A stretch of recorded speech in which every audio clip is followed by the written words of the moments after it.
أما بعد قال الله تبارك وتعالى في القرآن المجيد والفرقان الحميد أعوذ بالله من الشيطان الرجيم بسم الله الرحمن الرحيم واعبدوا الله ولا تشركوا به شيئا وبالوالدين إحسانا قال النبي صلى الله عليه وسلم أنت ومالك لأبيك أنت ومالك لأبيك او کما قال النبی صلی اللہ علیہ وسلم۔ برادران کرام، آج کا درس جو ہے اطاعت والدین سے متعلق ہے، لیکن چونکہ عید الفطر قریب آ چکی ہے،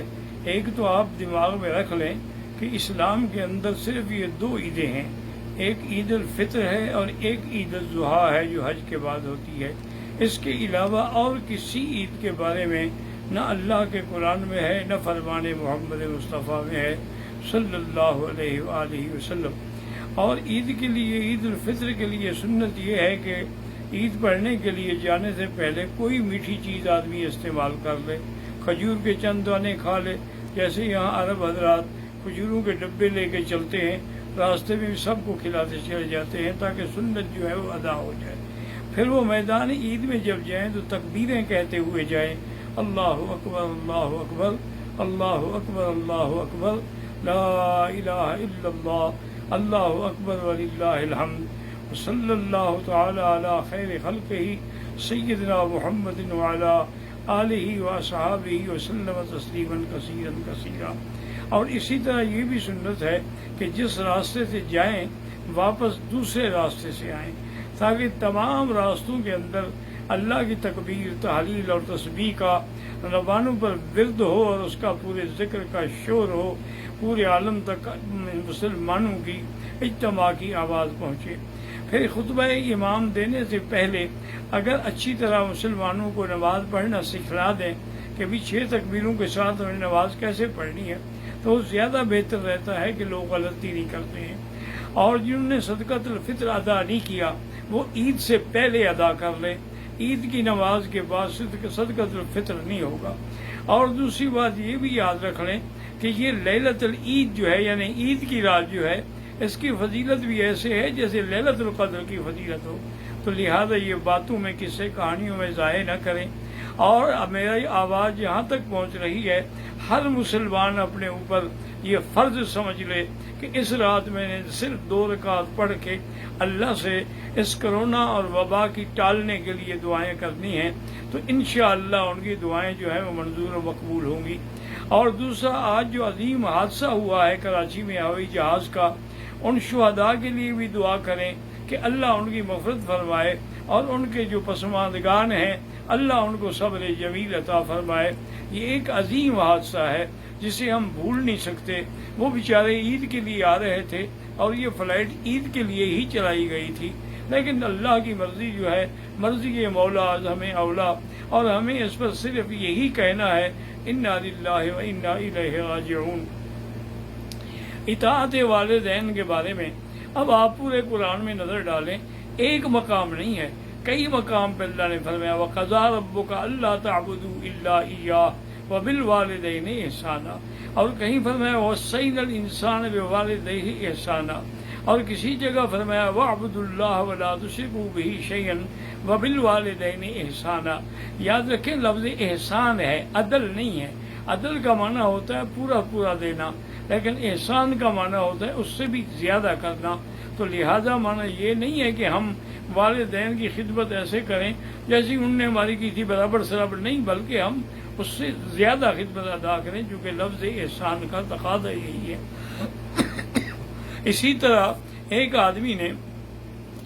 اپنی بوڑھی والدہ جو معذور تھیں ان کو اپنے کندھے پہ بٹھا کے ایک حج نہیں 7 حج کروائے۔ جب 7واں حج کر کے واپس آیا تو مطاف میں بیٹھا ہوا سوچ رہا تھا کہ بھی میری ماں نے جو میری خدمت کی تھی، الحمدللہ میں نے 7 حج اس کو کندھے پہ اٹھا کے کرائے ہیں، مکہ، منی، عرفات، مزدلفہ، سب میں اس کو لے کے چلا ہوں، طواف میں اور صفا میں، شاید میرے حقوق جو ہے وہ حق ادا ہو جائے۔ اسی اثنا میں اس کو نیند آ گئی، تو نیند میں اس نے دیکھا کہ ایک فرشتہ آ کے مجھے کہتا ہے کہ اللہ کے بندے، ایک رات جب تم چھوٹے تھے دودھ پینے والے، تم نے بستر پہ پیشاب کر دیا تو تمہاری والدہ اٹھی، انہوں نے اس جگہ کو دھویا، اس کے بعد اسی گیلے کپڑوں پر خود سو گئیں اور تمہیں اپنے سینے پہ لٹایا کہ تمہیں کوئی ٹھنڈ نہ لگ جائے، تمہیں کوئی سردی نہ لگ جائے۔ یہ 7 حج تو تم اس ایک رات کا بدلہ بھی نہیں دے سکتے ہو کہ پھر 7 حج میں تم نے اپنی ماں کا حق ادا کر دیا۔ اور اسی طرح بخاری شریف نے واقعہ نقل کیا ہے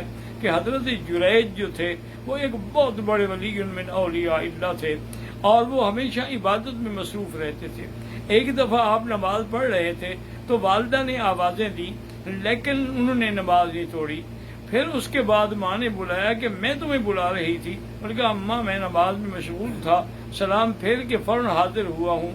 ماں غصے میں آ گئی، کہنے لگی یا اللہ لا تمتہ حتی تنظر الی وجہ المومسات، یا اللہ اس کو موت نہ دینا جب تک یہ کنجریوں کے منہ نہ دیکھ لے۔ ماں نے بد دعا دے دی، بس ماں کی بد دعا لگنی تھی، چونکہ یہ قاعدہ ہے، حدیث میں آتا ہے کہ 3 دعائیں ایسی ہیں جو رد نہیں ہوتی، ایک والدین کی دعا ہے اور ایک مظلوم کی دعا ہے اور ایک مسافر کی دعا ہے۔ یہ دعائیں اللہ تبارک و تعالیٰ فوراً قبول کرتے ہیں، اور جو آدمی نافرمانی کرتا ہے والدین کی اس کو سزا آخرت کے علاوہ دنیا میں بھی مل جاتی ہے۔ اور اس کی حتیٰ کہ حضور سے کسی نے پوچھا سب سے بڑے گناہ کون سے ہیں یا رسول اللہ، تو آپ نے فرمایا سب سے پہلا گناہ ہے الاشراک باللہ، اللہ کے ساتھ شرک کرنا، اور دوسرا سب سے بڑا گناہ ہے حقوق الوالدین، اپنے والدین کی نافرمانی کرنا، اور تیسرا بڑا گناہ جو ہے شہادت الزور، جھوٹی گواہی دینا۔ تو جریج ایسی عبادت میں لگا ہوا تھا، اس علاقے میں ایک بڑی حسین اور جمیل عورت تھی۔ اس نے سوچا کہ اچھا یہ اپنے آپ کو بڑا ولی اور بڑا نیک سمجھتا ہے، لازمی بات ہے یہ چھپ کے سب کچھ کرتا ہوگا، لہذا میں بھی اس کو بہکاؤں گی اور اس کو اس مقام سے چھڑا دوں گی۔ وہ آئی، حضرت سے اجازت دی کہ حضرت میں آپ کے عبادت خانے میں عبادت کرنا چاہتی ہوں، میں آپ کو بالکل ڈسٹرب نہیں کروں گی۔ حضرت نے اجازت دے دی۔ اس نے ہر ممکن ہیلا بہانہ کیا لیکن حضرت نے نظر اٹھا کر بھی نہ دیکھا، تو وہ غصے میں آ گئی اور اس نے جا کے ایک چرواہے سے اپنا تعلق جوڑا اور اس کے بعد اسی کے ساتھ حاملہ ہو گئی، اور جب حمل ظاہر ہو گیا تو اس نے اپنے علاقے میں چیخ چیخ کے کہا کہ لوگوں یہ جس کو تم نے بزرگ بنایا ہوا ہے، پیر بنایا ہوا ہے، اس نے میرے ساتھ یہ زنا کیا ہے اور یہ اس کا حمل ہے۔ بس لوگوں کو سننا تھا، جناب جریج مرد آباد کے نعرے لگ گئے اور انہوں نے آ کے اس کی خانقاہ کو بھی توڑ ڈالا۔ حضرت جریج رو رہے ہیں، ان کے علاوہ ماں سوائے اس کے اور کوئی چیز نہیں تھی۔ بہرحال جب وہ بچہ پیدا ہو گیا تو وہ پھر آ گئی لے کے کہ یہ تمہارا بچہ ہے، اس کو سنبھالو، اور ساری دنیا کے لوگ بھی اکٹھے ہو گئے۔ حضرت جریج اٹھے، 2 رکعت نماز پڑھی، اللہ سے دعا مانگی یا اللہ میری عزت کی حفاظت فرما، مجھے پتہ ہے مجھے ماں کی بد دعا لگی ہے لیکن میرے لیے مہربانی کر کے راستہ پیدا فرما دے۔ اور بچے کو انگلی لگائی اور پوچھا کس کے بیٹے ہو، تو بچہ بھی بول پڑا کہ میں تو فلاں چرواہے کا بیٹا ہوں۔ اب لوگ اتنا نادم ہوئے، شرمسار ہوئے، اور اس کے بعد انہوں نے دوبارہ ان کی خانقاہ کو بنایا، پہلے سے بھی زیادہ بہتر بنا دیا۔ انہوں نے کہا اللہ کے بندے میں نے گناہ نہیں کیا، اصل میں والدہ کی بد دعا مجھے لگ گئی،